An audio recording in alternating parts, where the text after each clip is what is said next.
Welcome to Ultimate General Civil War. This is the Brigadier General Campaign, Massive Army Strategy, and I'm just showing you the relative effectiveness and weapons that I have.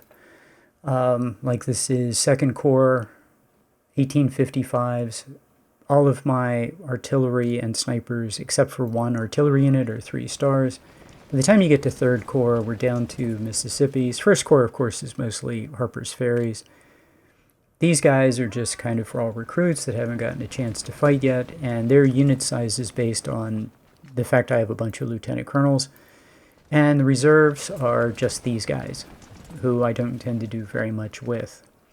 So, yeah, 180,000 men. Brigadier General, those numbers are really low. The Massive Army Strategy, and this is the last battle in the series, and at the end of this battle I think you'll see why. I intended to play this through Antietam to test out a theory that I had, but I was having such a good time I kept playing through Antietam, or through Fredericksburg. I wanted to go ahead and fight Fredericksburg and see if I could get all of the enemy. I've never attacked on the heights, and I wanted to attack on the heights and see how it goes, and I think you'll see how it goes also. Yeah, it's costly, but it's doable. So this phase, I get a whole bunch of troops. The enemy has, look at the red bar, has nothing, and we're just going to overrun him. And that's kind of how the whole battle goes. So I have a bunch of 3-star units, a bunch of infantry that's 2-star, a bunch that's 1-star, and a whole bunch of green troops, like 50,000 that need to get some XP. His units are tiny. I mean, look at how small his units are. Most of mine are around 2,500. I did not make all of my units 2,500 because that would have taken hours of time. I just kind of, most of them were 23, 2,400, and I just took that from previous battles and rolled them over just to save time. Turns out, I'm glad I didn't spend any time at all like disbanding and making new units, because as you can see the enemy is about 700. So yeah, completely overwhelming. And that's the way the whole battle goes. My army is completely overwhelming. So I think the enemy has short of 40,000 total. I have 180,000. I'm just short of 180,000. But it's worse than that because some sections of the map I have 100,000 men against 10,000. So, and my men are much better weapons, higher efficiency. It's just not even remotely close. So, yeah, that's pretty much how the whole battle goes. And yeah, the experiment that I wanted to try out was what would happen in the Brigadier General campaign if you exchanged reputation for raw recruits. Well, now I know that the answer is it turns the early part of the Union campaign into a very, very easy, ridiculously easy exercise. And the only danger you have is building an army that's too large. And by too large, I mean you run out of unit slots. You probably around 260,000 men, you're not going to be able to organize the army the way you want. Or you're going to have a very large pool of raw recruits in your raw recruit pool. That creates all kinds of problems if you're trying to play like I'm playing in this campaign. So you just get too many men is what the answer is. So, yeah, 37,000 men, that's what he really has. I have 180,000. It's very one-sided.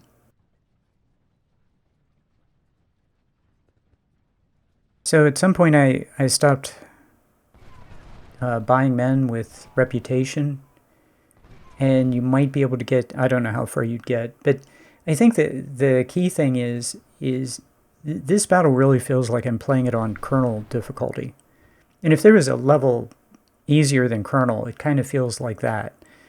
The early part of the Union campaign always was a bigger challenge than the early part of the CSA campaign. And for the many years that I've been playing this game, I've always wanted to figure out a way to really take the hardest part of either of the two campaigns and make it easy.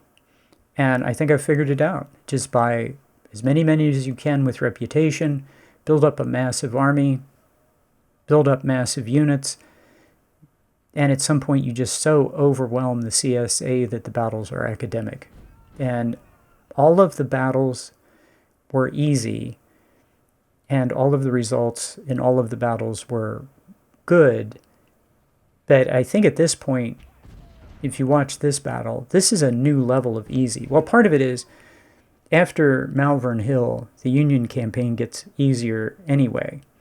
And so I think this is what you would face for the rest of the campaign. Just a massively overwhelming, powerful Union army just steamrolling over top of the enemy. And I had a plan to get encirclements, but at some point, if you didn't want to fiddle with encirclements, you could just send everybody forward and you just run over. I mean, 100,000 against 10,000. I mean, how much encircling do you have to do? And like you can, and I am going to get encirclements and get captures, but is it really all that important? So at that point. So these units are a little smaller. They're only 1,800. These guys are 3rd Corps, so they're a little smaller, a little weaker, kind of worse weapons, but they're still doing fine. And they're going to wipe these guys out. I mean, this is 3rd Corps, my 3rd worst corps, and they're just going to destroy these guys. It's going to be a little costlier, take them a little longer. They're going to get tired walking through the woods and have to rest, but it's still overwhelming. And these are, they're not the worst units in the army. I mean, I do have probably 50,000 raw recruits with no unit perk, but yeah, those guys are here just to grind stamina. A couple other little tidbits about Fredericksburg. If you wipe the enemy out at the heights, then the flag instantly switches over to you. So if you wipe all of the enemy units out that are around any of the flags, the flag automatically pops to your ownership, and that's how the battle will end. If you take the flags you need to get a victory, battle's over. So the only way you can drag this battle out is to not wipe out the enemy army around each of the 3 flags. That'd be pretty tedious, and that would take a lot of effort to do. So, and I mean, as you're going to watch this battle, why would you put out that much effort when you're just rolling over top of the enemy? His units here are 500, 700, 800. My units of 1,800 are just, having a very good time. So, yeah, and I have an entire corps back here, which I'm kind of deciding, do I push? I really want half of that corps to go to the right and half to go to the left. So I should have gone ahead and just plunged them into battle somewhere, really. As you're about to see, it doesn't really matter. So yeah, this campaign was fun to play up until Fredericksburg, and this battle was, it wasn't challenging, but it was an interesting experiment.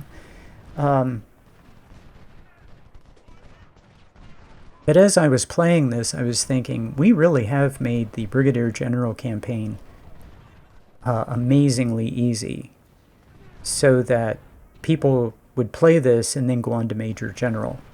Now, I've always thought that Major General was by far the most interesting and immersive campaign.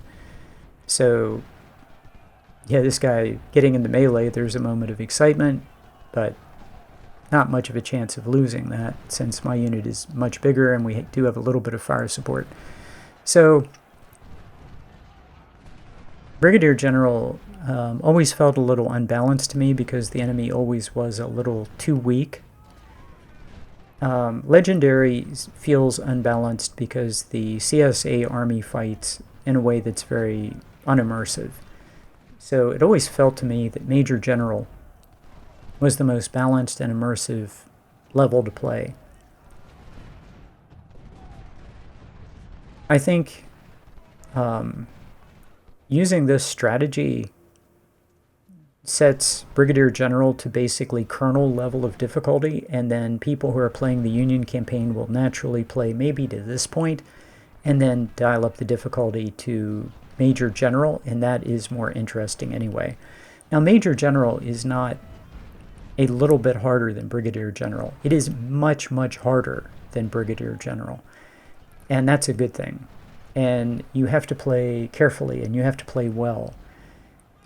Throughout the campaign, the enemy will fight hard, doesn't just like collapse in front of you and run away and stay in a very weakened state.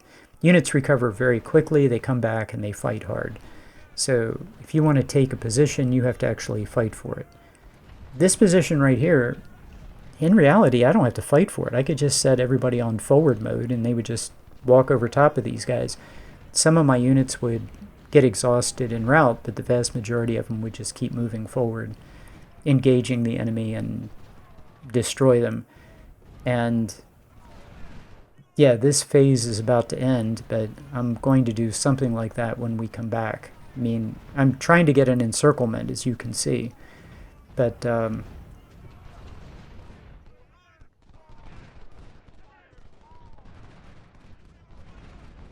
yeah, we have an encirclement around the flag. It's going to take a while to get an encirclement around the guys on the left side of the map. Yeah, I'm just walking into this guy. He's down to 200 men, and we'll walk right over top of him.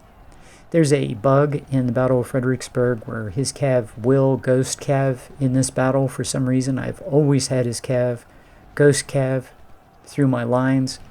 It's just something they do.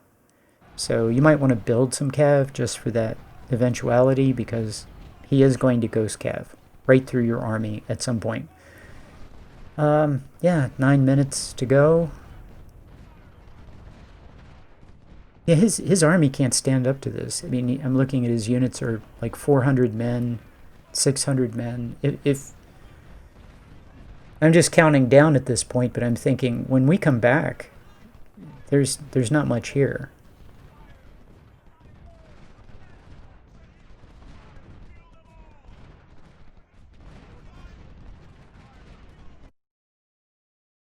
Okay, now we're going to go over to Mary's Heights. I've cut out the early part. This is a really massive army, and look at the blue bar compared to the red bar. I think he has 10,000 and I have 100,000, something like that. He might start off with more than that, but he quickly takes losses, and he's down to 10, then 9, then 8. I mean, it's just, he doesn't have much of an army. So we're going to take some losses here, but my original plan was just to wait until my army got behind him and then attack the victory location from front and rear. But, I mean, why? I mean, I have 100,000 men. I'm not facing the Army of Northern Virginia. I'm facing a ragtag force of 10,000. So that's, yeah, that's just not going to be a problem. Yeah, and the thing that the experience when I'm doing this, it doesn't matter if I take a lot of losses. I'm going to more than replace them. And I could always spend reputation for more men, which I haven't been doing the last couple of battles. I could do that, though.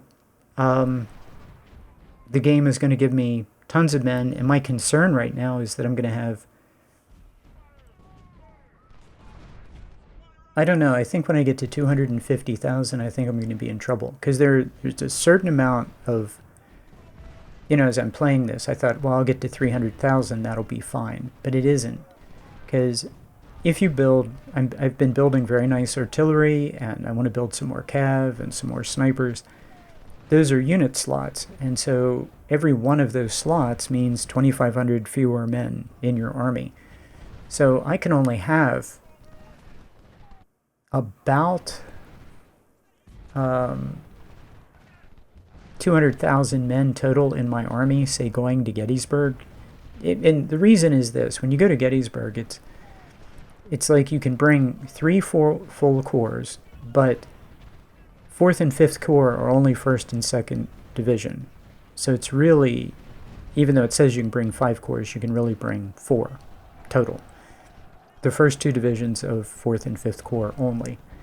So if you have a lot of artillery and snipers you want to bring, you're limited to about 50,000 max infantry, which means you're limited to about 200,000 max infantry until the very end game. I'm at 180,000, so I'm already feeling this, and I'm going to be at 200,000 very soon.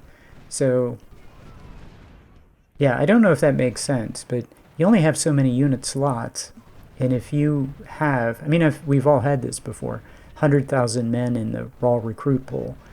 Well, at that point, if you have that, then you have to spend money to buy veterans to keep your good units up. Or you have to, every battle, disband all of, say, your 1-star. I don't know. I don't know what I would do. It wouldn't be what I want to do. So what I want to do is be able to disband 3-star units, pour them into my 3-star artillery, cav, and snipers. And so that means all I have to do is just pour the raw recruit pool into units, into the army every camp phase. And then I can just reform my army however I want to. That's what I want to do. So, yeah, we're just, instead of sitting back and waiting for my army to do this big encirclement, as you can tell, I just said, look how tiny his army is. I mean, there's no reason not to just walk over top of it. And that's what we're doing. We're taking losses, but it doesn't really matter, and that's why I'm not going to keep playing the campaign, because when you get to the point that the enemy can't resist you, you're steamrolling him, and your losses don't even matter, probably need to dial up the difficulty of the campaign. And that's what I want to do. I want to dial up the difficulty. So after this, I'm going to return to the CSA campaign. I still like the Union campaign. That's still my first love. But I just need to finish the CSA campaign on Legendary just to experience it. And that's what I'm going to do. Fortunately, that's on Legendary, and so it'll be a challenge. And yeah, after this battle, I'm looking for a greater challenge, obviously. Look at the red bar. I actually thought at this point that if I didn't take the flag, which I have successfully bypassed, if I didn't take the flag, I'd be able to run my, like, I have an entire corps of green, inexperienced units, and I was hoping to, grind stamina. So I don't know why I wanted to do that, since this is the last battle and it wouldn't do me any good, but I wanted to do that. So, but you can't. I mean, the only way to do that would be not take the flag and don't wipe out the enemy. But as you can see, I'm giving orders to my units to surround the enemy, not drive straight onto them, but to surround them. And we're actually going to surround them in a big pocket. It's further to the left on the map than what I had originally planned, because I attacked the prepared positions. We drove him out of there, but I'm still going to surround him. And look at his units. They're like 250, 400, 250, 270, 240. Just...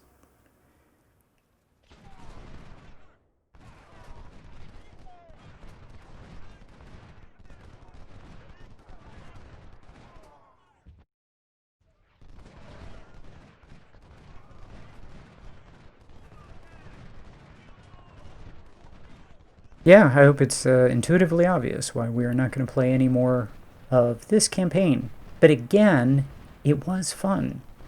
There was something fun about building the army in the first part of the Union campaign, and It was different. It was unlike anything I've played before when playing the Union campaign. So yeah, I think at this point we have him pretty much surrounded.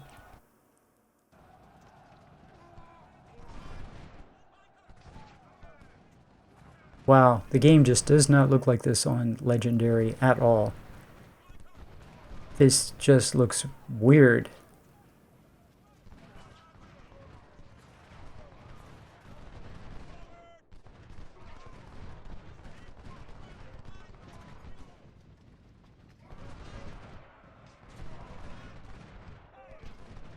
Okay, obviously this is about to be over. There's still time on the clock, but when we killed the last one, notice the flag switched over. That's bad news. If you take the heights and I think one more flag, the battle's over. So you don't get to just like fiddle around. Okay, the enemy does a weird squirrely thing here, which he always does, which is units from the Confederate far right who should no way on earth be able to move from that map to this one, particularly since I have like 50,000 men on the enemy flank there that they would have to technically move through to get to where they're about to magically appear. Yeah, that's ridiculous. So he's going to do that. His units are going to do what they always do there. He has his guys that are to the south around the second victory location, and I'm just checking. Oh, yeah, this is going to be over. He actually decides that what he wants to do is counterattack and try to take the flag, and he has another 15,000 total men, something like that. Little tiny units of 700 charging across water uphill into my units on a hilltop, on a ridge line. And he's going to get just, I mean, it's just crazy. So over here, I have 3 units who got cut off by the map. So we actually have to fight, but it's not really a tough fight. His units run up, I hit them, they rout. That's pretty much the fight.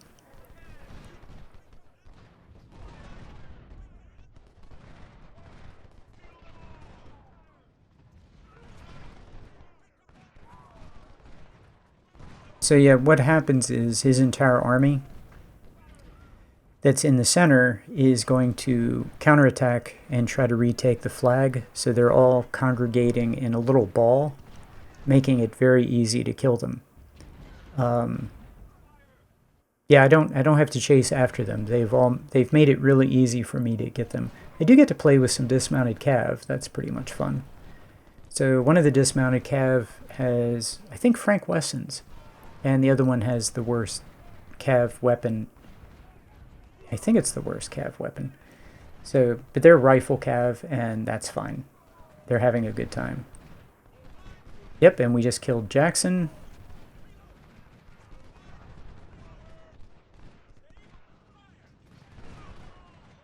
Yeah, his last 2 units are shot to pieces in the corner. Yeah, I did take some money out of the supply wagons so that I could pocket that for the rest of the campaign, even knowing there wouldn't be a rest of the campaign.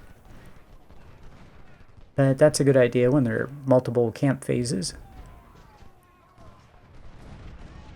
Yeah, pretty much his force over here, I think that's the majority of them. They're all clumped up kind of in one area, and I want to surround them and kill them.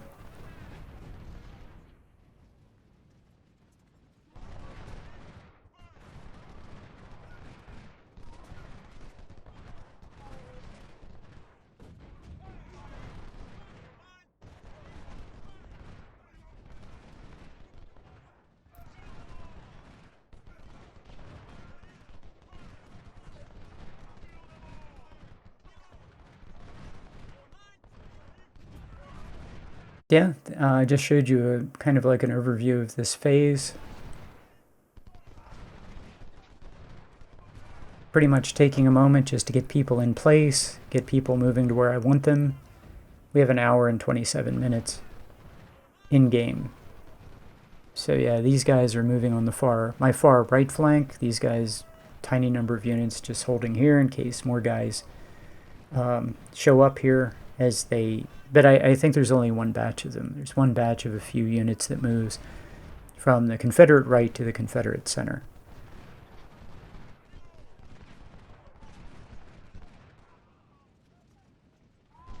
Okay, time to get everybody moving, I think. He's down to 3,400 men.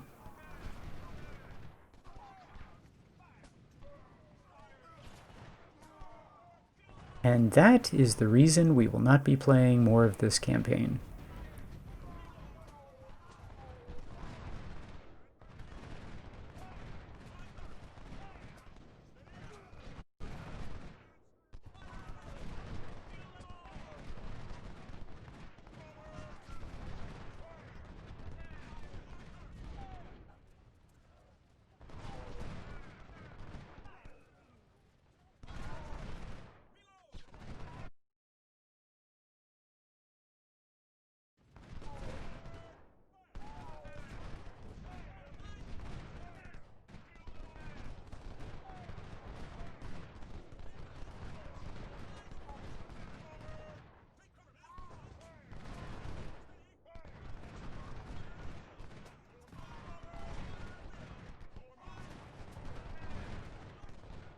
Yeah, I'm trying to not take the victory location, but as you're about to see, that doesn't matter.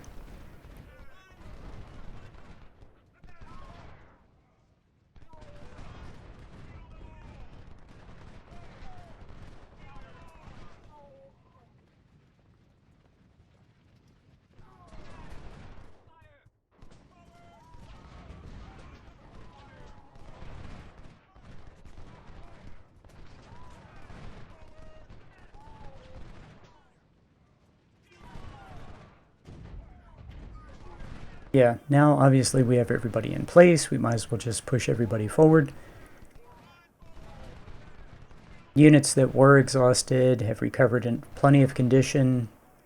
There's not much here.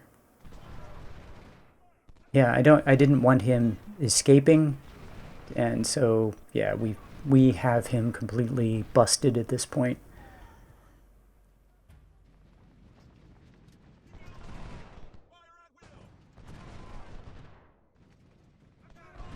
Yeah, everybody just advance. I have so many units, it's hard to keep track of them and to control them.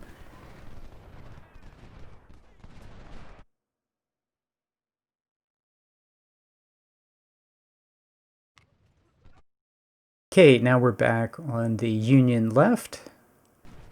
And Telegraph Road is contested for 20 minutes. Now, I didn't take Telegraph Road. I just wiped out all the men surrounding in that section, in that map.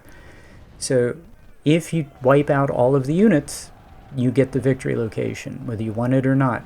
So I think this thing is over in probably 18 minutes. So I'm just sending everybody forward to get as many captures as I can, and we're going to call it a day. His units, yeah, he's in the woods, but his units are small, around 300. He has a couple that are 600 or 700, but I can get 2-on-1 on each of those guys. He has some artillery that can cause me some trouble, but not much. Those are tiny units, and they're pretty weak. Like, there was a unit of 600. I got 2-on-1. He insta-surrendered. This is Brigadier General. Yeah, if you take a look at the strategic map, the whole left side is blue. There's nothing over there. And this is over, I think, probably in 12 minutes in-game.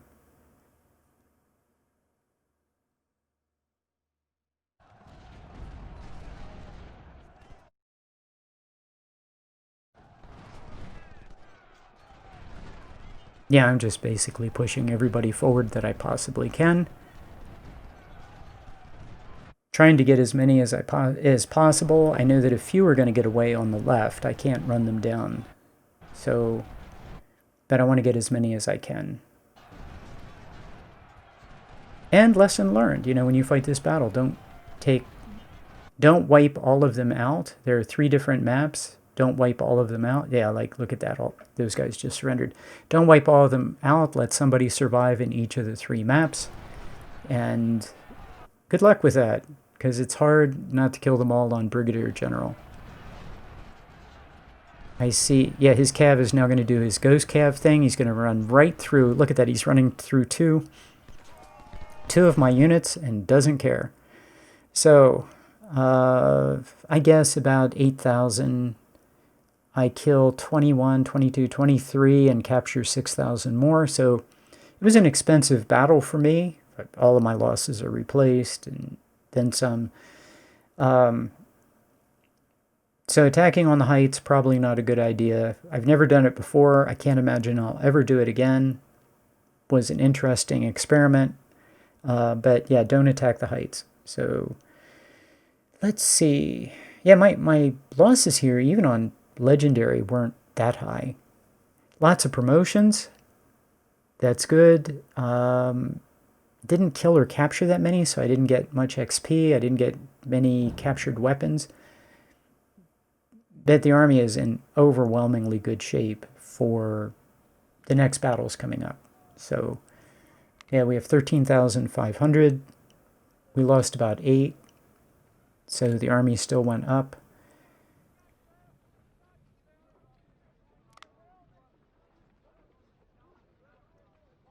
Yeah, see, these 1-star units didn't get 2 stars, but some of these 1-star units, or no star units, did get their 1st star, so that's really good.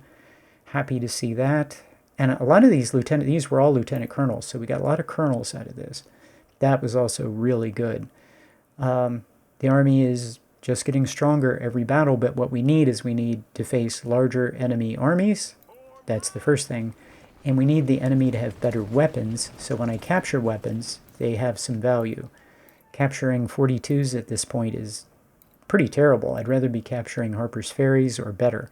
So, yeah, that's we need to face larger enemy armies and better equipped enemy armies.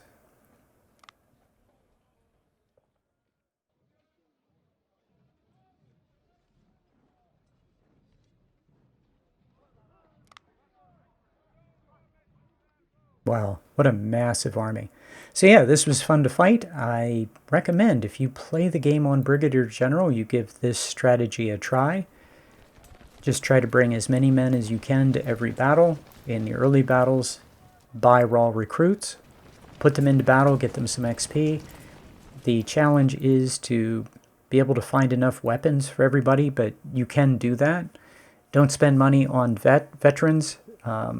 Just get raw recruits into the army and let them get experience by fighting. Yeah, it was a lot of fun to do, especially through Antietam. It was really fun to do. And yeah, once you get to this point, I guess you're ready to, you'd be feeling very confident about going to Major General. Just be warned that Major General is it's a lot more of a challenge. It's a big step up from Brigadier General. You're going to face a much tougher enemy army, and I think that's a good thing. So I hope you enjoyed this little series, and thank you for watching, and I'll see you in my CSA Legendary campaign. I'm going to pick that back up and see how that turns out. Thanks.